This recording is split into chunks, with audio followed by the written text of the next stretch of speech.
oli ku BOCAT TV. Leero enkya ne luli BOCAT TV. Okay, buterevu nkwaniriza nnyo ate mpozi bwe yakatweyungako webale kubira mpozi ngate o subscribinga BOCAT TV channel ya mpozi ate bera mpozi ng'ogilikinga lekayo comment buli kyolekayo nga comment yoffe tuba twadijustinga ne twongera okubira mpozi ngate tutereza bulungi nze Sula Senyonga HAJJI TITIIBYA nkubuuzaako ne nkwaniriza olunaku lwaleero tugenda kubira mpozi nga twogera ku mukyala Rema Namakula. Simanyi kiki kiri mu bannayuganda baagala nnyo omuntu ali obubi. Bannayuganda baagala nnyo omuntu alina ebizibu. Rema abadde mu mukolo gwe kimuvudde eri mubadde mu biwulidde bagenze mu meetings z'embaga bakoze preparations zonna then okwanjula kubaddewo Rema nga yanjula baawe Hamza.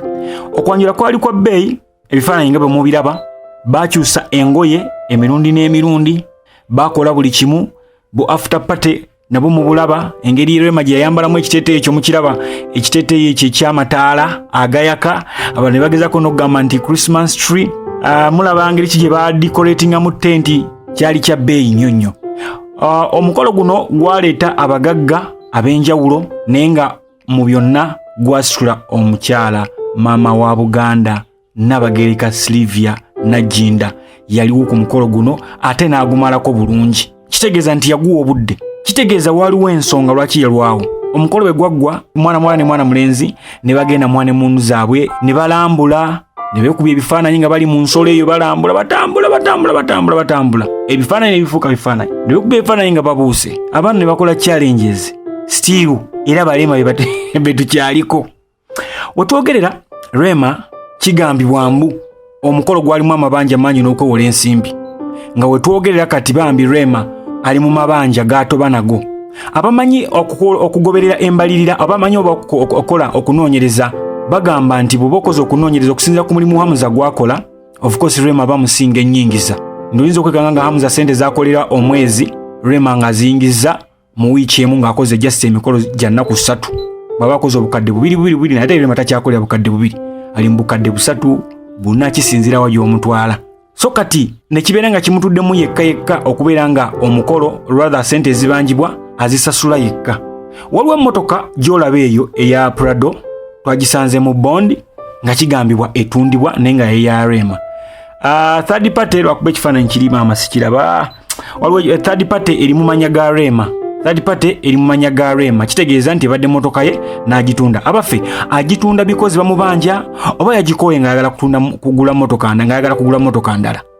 Waliwo n'emmotoka endala eyo gy'olaba eya black eriko ekigambo Rema nayo yennyini kigambibwa nti etundibwa naye nga nayo ebadde emmotoka abadde alina emmotoka nnyingi ng'omukyala nga bumanyi nti Kayemba yali yamuadvising okukola ebintu ebibye nga ye omukyala ng'akyali wa Eddie Kenzo bambi abadde yagula ku mamotoka ag'enjawulo n'azimbayo nompozi ne ku rentals newe twogerera Abitunda.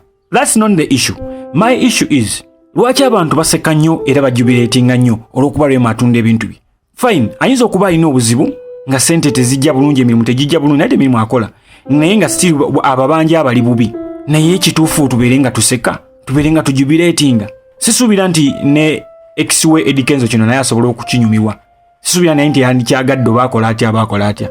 N'olw'ensonga eyo bannayuganda ekintu kino Jose Chameleone yakyogerako yatugamba nti bannayuganda mulina empisa embi emiyagita mitima gya Thomas temwagaliza ate musanyuka nnyo omuntu ng'afunye ebizibu.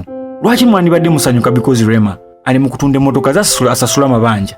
Fine, omukolo gwali gwa bbeeyi nga bwe mulaba gwaliko ne bakanyama nga bakuuma Hamza na buli kimu n'ekyo kibaali bawulira nga kibaagala mu mutima nga kye kibasanyusa mu bulamu okola ekikusanyusa era ekisanyusa omutima gwo. By that time kibaali bawulira nga kye baagala. Kati mubaleke batube mpola basasula amabanja agabanjibwa. Mu Uganda tewaliwo gubatabanja olaba ne Uganda yennyini bagibanja.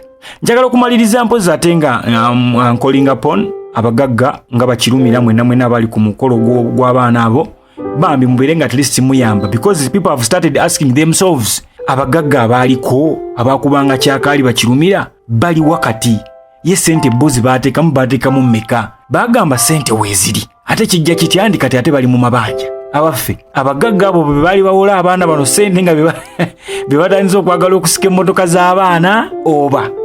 BOCAT TV weyongera kubira mpozi ngate o subscribinga nze Sula Senyonga HAJJI TITIIBYA.